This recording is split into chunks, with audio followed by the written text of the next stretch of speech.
Hello, beautiful generator. So we're going to be discussing what it really means to be a generator, and so you can get a little bit more information about what that means. If you don't know what you are, then there is a link in the comments to find out your chart. But we're going to be talking today about generators. So I am a generator, so this is one of my favorite subjects to talk about. And really what we're talking about here is your aura type in your human design. So, we don't end when our physical body ends. We have an aura, and that aura stretches out, and it is an enveloping aura when you are a generator. So when you are in your full generator vibes, it will feel like a warm hug to be around you. So the reason you are a generator is because you have a defined sacral in your chart. And defined sacral really means life force energy, creation, sexuality, sensuality, everything to do with life force. And that life force that you have in you means that you're really here to let life come to you. So as generators, we don't have to initiate, we don't have to go out and get the things that we desire. We get the things that we desire by being fully ourselves, by being fully in our generator vibes and allowing things to come to us. Now, that doesn't mean that you're going to sit on your backside and not do anything. Go about your life, do things that light you up. Be really, really mindful about how much you are enjoying the things that you're doing, lit up by the things that you're doing. You resonate with the things that you're doing, because the more you do that and the more you're in your energy, the more life will bring the people, circumstances and events to you that are aligned to you. And you'll know if they're aligned to you or not because you will feel it. Your sacral will give you a response. So the name of this video was like, I'm a generator, because you will have this internal yes. And you will feel it. And the problem with most people nowadays is we are so caught up in our head that we have forgotten how to respond to that internal yes.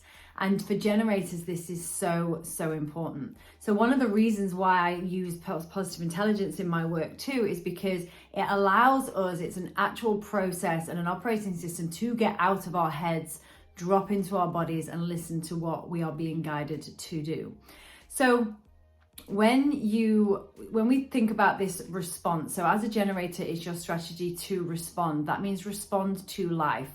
One of the things that was really massive for me when I first embodied this was that meant getting out in life. It meant getting out there and mingling and listening to and putting myself out there to give myself things to respond to. For example, when I'm cooking, I will put on a podcast or an audiobook because it feeds my response, because I'll hear something and it will trigger a thought or an idea or a piece of inspiration or whatever. So I will really get to this position of I'm constantly giving myself things to respond to by being out in the world. That might mean going out for a walk, getting out in nature, having a juicy conversation with somebody. I am constantly putting myself out in the world to give myself things to respond to. And it's almost like the things that we want, that we respond to, the things that we feel aligned to are the breadcrumbs. So the more you're out in the world, the more you get to respond to, and the more life is going to bring you the things, people, events, circumstances that are aligned to you. And then it's just your job to listen to your sacral response. Now, if you're a generator, you will have either a emotional authority or a sacral authority. I'm an emotional authority. So that means there are two different ways that you make decisions, because your authority in your human design is how you are supposed to make aligned decisions. So as an emotional authority, for example, like I am,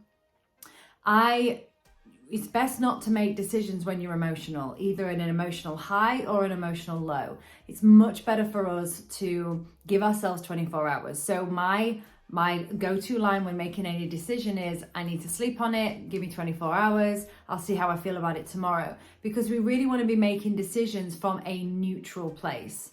Now, in your emotional authority, there are different emotional waves.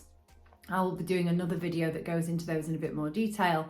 But you've got to be able to you'll recognize your emotional waves. Some are easier to recognize than others. But what it really means, very simply, is don't make a decision when you're emotional. wait 24 hours. If you still feel a yes, if it still feels aligned, then go for it. Sometimes it won't do. For example, the way I used to notice is if I was out with friends having a really great time, and in the high of that emotion, oh, let's go out tomorrow again, and I'd be like, yeah, and then tomorrow would come and I'd be like, oh God, I really wish I'd not agreed to that. So it could look like that. So it's when you make those emotional decisions in the moment, and then the next day you're like, oh, I wish I'd not said yes to that. So it's really honoring your decision-making process. If you have a sacral authority as a generator, the sacral is the yes. It's an instant yes. And this can be really difficult because what happens is that, it can be challenging because what happens is that the yes or the no, so it's a hell yes or a hell no. If it's a hell yes and it feels scary to move in that direction, we can hold back. We can let our mind get in the way. We can get up into our head and talk ourselves out of things. And vice versa, if it's a hell no, but logically it makes sense, we can talk ourselves into it. So it's being very mindful. So, people talk about alignment. Alignment isn't always easy. It's not that we just get into flow and then everything just comes to us. Alignment is a choice, and it's a choice we have to make every day. And when you have that divine sacral as a generator, it means that you have this ability to tap into that energy that tells you which is the right thing for you, what's aligned for you and what isn't.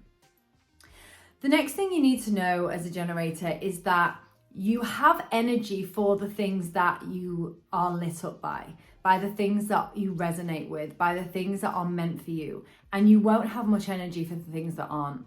So the analogy that I like to use for this is, imagine you're an electric car and you are plugged into the charging station. And metaphorically, I'm talking about being plugged into something that you love to do. So for example, have you ever had the experience where you've been doing something you absolutely are lit up by, like you're enjoying it so much, and 3 hours have gone past and it feels like 3 minutes? Vice versa, have you ever been doing something that's draining the life out of your soul and 3 minutes felt like 3 hours? That is literally like either being plugged into the mains, plugged into the charging station, because when you're doing things that light you up, it regenerates your energy. It charges your batteries as you are doing it. When you're plugged into a tree, for example, you could be plugged into a tree, but if you're plugged into a tree, it's going to deplete your energy. It's going to drain you of your energy. So sometimes we can think that as generators, we've got all the energy, in all the world for all the things, and that's not necessarily the case, because you have to be lit up by what you're doing in order to generate that energy and to regenerate that energy. When you are lit up, you can build momentum like nobody else. So when we're in momentum as a generator, because we're doing something that's aligned and feels lit up, to the outside world, it could look a bit like hustle. It's not. But the question is what we have to look at, because our conditioning as generators can look like people pleasing, can look like overthinking, can look like doing things to be of service to other people that aren't necessarily aligned. So what we have to really check in with is, am I in momentum, or am I being busy for being busy's sake? Am I being of service for validation or appreciation or recognition? So it's really important to know the difference between those two things. So you're not trademark as a generator is frustration. So if you are feeling frustrated, it means that there is something that you're doing, it is out of alignment. There is something that you're doing that your energy is not resonating with. It doesn't mean you have to stop doing it. It just means maybe you could look at it from a different angle. Maybe you could do it in a different way that does feel more aligned. When you are fully in your energy and fully doing something that lights you up, you are gonna feel satisfied. I like to think of it, I like to use the word satiated, like, when you've just had a good meal, like you'll just feel like, oh God, this is amazing. Like this is just, and you'll feel it in your body, you'll get that rush of energy. So know that your in alignment feeling is satisfaction, and your out of alignment feeling is frustration. The great thing about being a generator too is that it's a very binary thing. It's this or this. So for example, as a generator, if you ask me what I want to eat, I'm going to go, I don't know. But if you say to me, do I want Italian or Indian? I'm going to know which one it is because I'm going to feel which one I want. So give yourself either or. Give yourself this or this situations when you're making decisions and when you're looking at the next steps. And when you feel like you don't know, give yourself just some time and then check in. If you feel like that, it's normally because you've gone up into your head and you're trying to logically look at different options of what makes most sense. It also depends on what defined centers you have in your chart. That can affect that too. And so it's good to get a reading to look into how that affects that. But ultimately, what you need to know as a generator, you are life force energy. It's important for you to use your energy correctly in order for you to regenerate, and in order for you to have that energy. So it really is the question, what's lighting me up? How much time am I spending in that list of energy? How often am I listening to that? Am I up in my head, or am I listening to that sacral? When I'm in alignment, I feel satisfied. When I'm out of alignment, I'll feel frustrated. And knowing that as a generator, when you are lit up, everybody wins. So making sure that you say yes to the things that are aligned for you, and that you also say a very, very honorable no, meaning that a no from you is what's best for everybody. Because if you say yes when you mean no, nobody wins. If you say yes when you mean yes, everybody wins. So it's really important to honor your boundaries, to check in with yourself to make sure that it is a hell yes for you, and not a source of yes or a yes that your head's trying to talk you into. So I hope that's helped and give you a very brief overview of what it is to be a generator. It is an incredible thing to be a generator. And I'm looking forward to sharing more stuff with you about the other types. Those videos are coming up soon. If you want to get your chart done, as I said, there's a link below. And if you also want to get your saboteur test done for your positive intelligence, to understand the saboteurs that are going on in your head, that very much linked beautifully with your conditioning in your human design, there's also a link below to get that done. Thanks very much. Thanks for watching my channel. And if you haven't subscribed yet, I would love you to do so. Thank you. Bye.